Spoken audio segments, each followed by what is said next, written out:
improvement. Quality tools provide the strategies for data collection, which supports an effective process of problem solving and continuous improvement. This is a session that is sponsored by Philips. The chairpersons for this session are Mr. R.D. Thulasiraj and Dr. Chandra Singh. May I now request Dr. R.D. Thulasiraj and Dr. Chandra Singh to take up the stage. Dr. Chandra Singh is the Associate Director for Finance at Christian Medical College, VELLORE. He is the member Society of Pediatric Urology and a life member of Urological Society of India. Welcome, sir. Dr. Thulasiraj Ravilla is the Executive Director of Lions Aravind Institute of Community Ophthalmology, Aravind Eye Care System. He's recognized as one among 30 most influential people in public health by the Masters in Public Health Degrees, premier online resource guide for exploring and choosing from the highest quality Masters of Public Health degree programs. He is the recipient of the Dr. G. Venkataswamy Ophthalmic Association in August 2018. Over to you, sirs, for the session. May I now invite Mr. Thulasiraj, please, to deliver his talk. It's a special privilege to be invited to speak in this conference, which is focusing on what's probably most critical around quality and patient safety and making the whole thing affordable. I'll base my talk largely based on the insights that I have gathered working at Aravind for more than 3 decades, close to 4 decades now. So when we talk about making care affordable or bringing down the cost, I recognize that we need to think from two paradigms. Now, one, what I'm calling as a strategic perspective, because I think the details of what we do essentially flows from the mindset that we have and then the way we look at things, cost or quality or safety. I think that's what really drives what we do. And then being anchored on the purpose of the organization, again, drives those processes. And from a strategic perspective, we need to be constantly aware of the external world, which is constantly changing, from patient expectation to staff expectation to technologies to things like AI and other things coming in. So this gets to play only when you have a engaged leadership that is governing the whole organization. So this is one perspective around cost. And the other one is to look at it from an operational perspective, where what really matters to impact costs would be efficiency, quality and safety, and continuous learning and improvement. And this gets to be governed by having robust systems and processes. So this is the 2 broad platforms I wanted to lay forth and then make my presentation around this.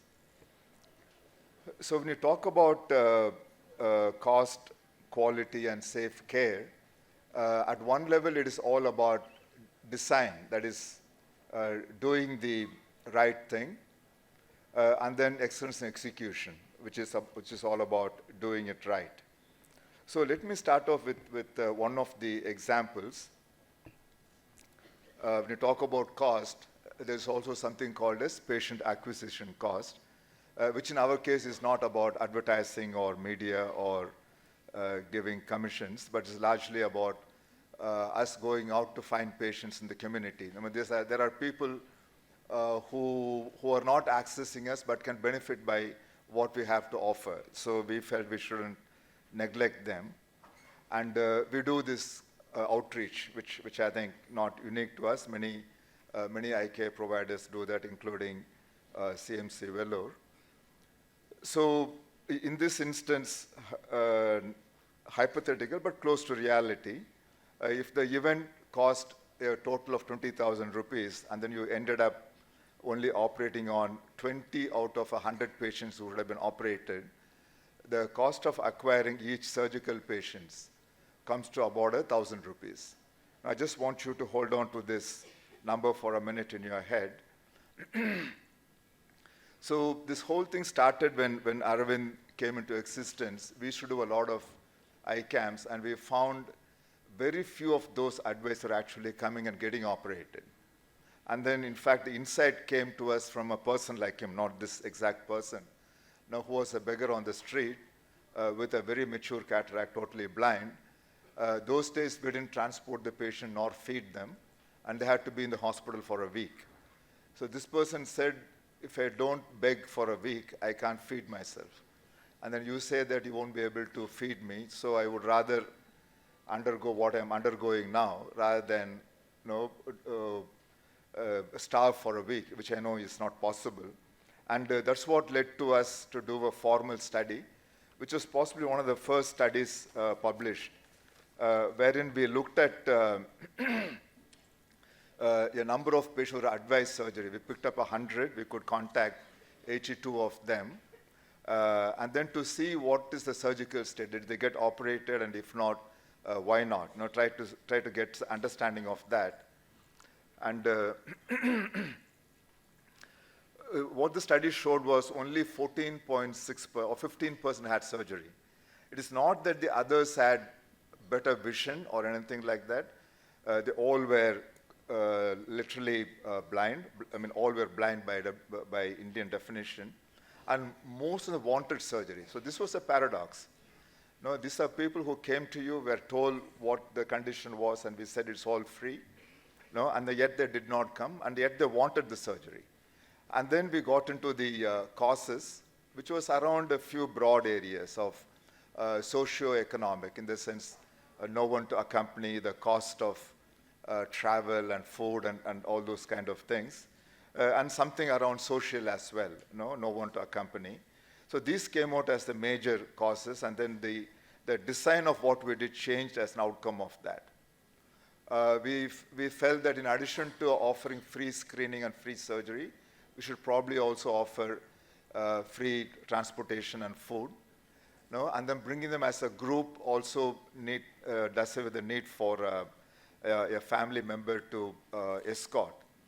And this later got translated into a recommendation for the national program as well.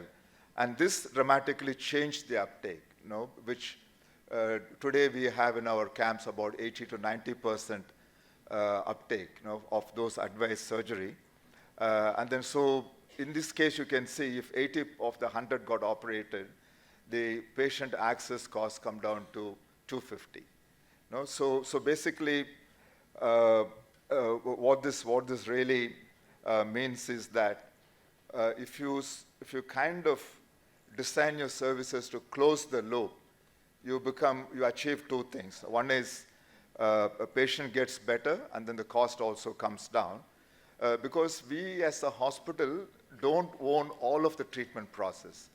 We typically own the diagnosis and treatment. We do a good job of it. And if the patient advises, which we don't feel is our problem, we get to treat the few that agree to the thing. So focusing on compliance, like in this example, is critical, to making sure that the efforts put in by us in the diagnosis treatment by us and by the patient is not wasted.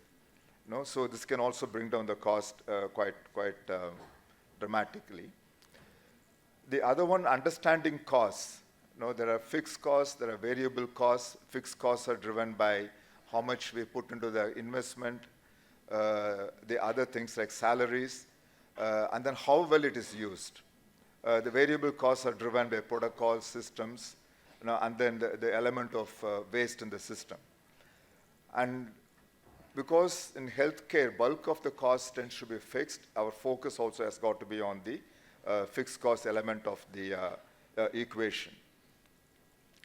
So one example of how we went about stretching our resources, and then I'll explain the relevance of it to cost.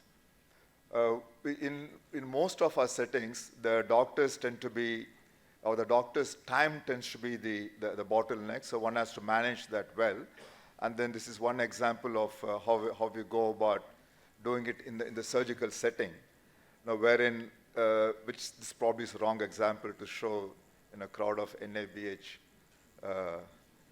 people having 2 tables in the operating room. But this works, the quality is not compromised. So we basically eliminated the surgeon's waiting time, by optimizing on the flow, by matching the, because we studied if a surgeon had only 1 table with support service of 1 nurse and an instrument set, the output can only be 1 surgery per hour, even though the surgery itself may take only 5 to 10 minutes.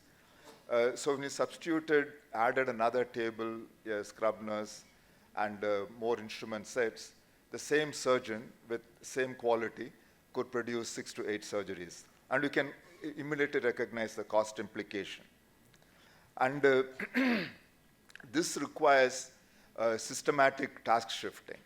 Now, I'm focusing on this because of the huge HR cost involvement.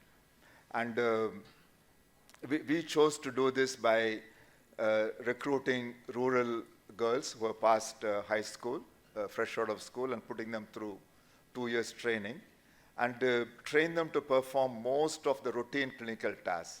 Now, regardless of how complex it is, we can do that with training. So the doctors can focus on what they are trained to do, which is judgment, diagnosis, and then surgical intervention. This we found resulted in much higher quality and productivity while lowering the cost.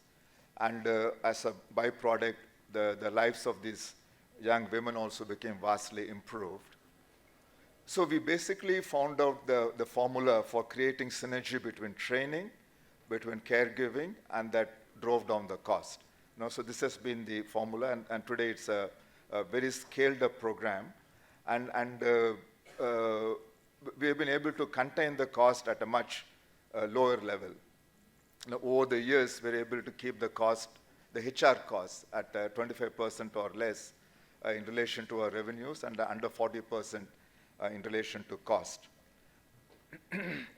And then, as a consequence, the productivity is also much higher within the system. And then this is a major driver of cost. And another one, again, around mindset is we focus on hospital charges. When we talk about making it affordable to a patient, we say we give a concession, subsidy, or even free. But then if you take a much more of a holistic mindset, the patient also spends a lot of money around accompanying person and the number of visits they have to make, the lost wages, and so on. So that becomes a total cost. So affordability to the patient, we always have to take into account the total cost, and then our thinking must be to how to reduce that. And in our design, what we did to reduce cost to the patients is to eliminate appointments, which basically means they don't have to make a special trip only for getting their eyes examined. They could add it on to other visits to the town. No waiting list, which means we're able to complete most or all of the care on a single visit, which means, and we also rationalize the number of follow-up visits they have to make, and also do this follow-up care at an appropriate level, not necessarily at the base hospital. It could be in the eye camp itself or in the primary care centers, and then allowing the patients to choose between free and subsidized or paid care as their choice, rather than having a gatekeeping mechanism. And within the hospital, to bring down our costs, we focused on efficiency and bottleneck management, as I mentioned earlier. Now shifting to safety and quality, they by themselves are quite critical, but they also have a huge cost implication, because any quality issue, safety issue requires so much rework and sometimes legal entanglements, and that this can drive costs very significantly. And then the way we went about, as an example of patient safety, is to first decode what safety means in our context. Now, I think in every institution, I think this decoding must be contextual. And then we came up with 10 points, and it's not so critical to go through each of them now. But it's important that we kind of take an idea and then make it operational. And then we came with this 10-point program. For each of them, we have elaborate systems to make sure it happens.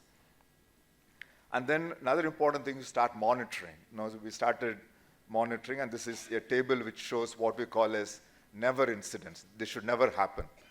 These kind of incidents. And these were the trends that was there. We were able to capture the wrong guy, wrong surgery. All this did happen. So then we put in, and these were the patient volume. So we're talking about a million patients, about 150,000 surgeries.